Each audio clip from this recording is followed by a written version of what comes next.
Some Rochester leaders are calling for the cancellation of a controversial conservative event set to take place in just a few months. It's called the Reawaken America Tour, and it's causing some concern among some who call it a far-right effort to spread misinformation. Isabel Garcia joins us now in the newsroom with more on this. Isabel.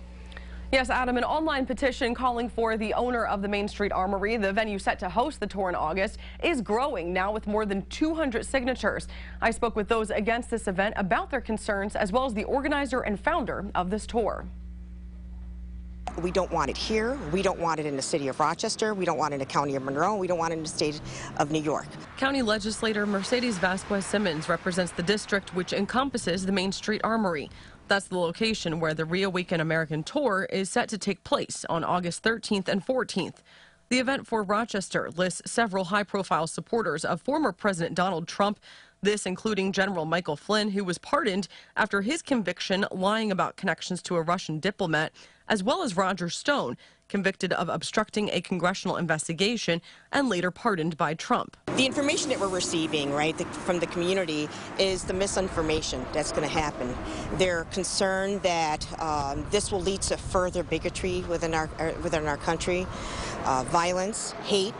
So that's what they're concerned about. I'm equally concerned about that as well. Event organizer and host of the podcast The Thrive Time Show, Clay Clark, tells me this tour is a response to the annual World Economic Forum held in Davos and cites the book by Klaus Schwab called COVID-19, The Great Reset. Well, I think that I'm trying to save America from the Great Reset agenda.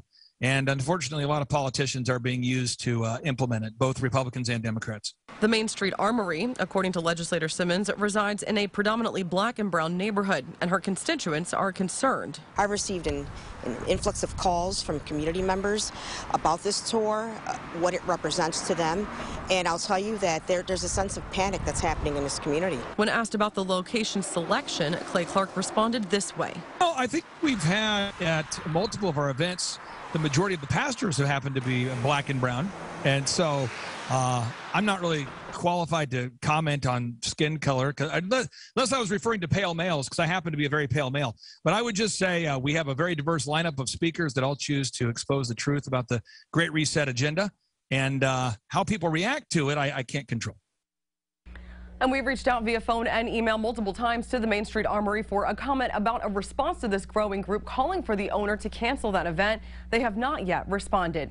For now, we'll send it back to you in the studio. All right, Isabel, thanks. We'll, of course, monitor this story as the event approaches.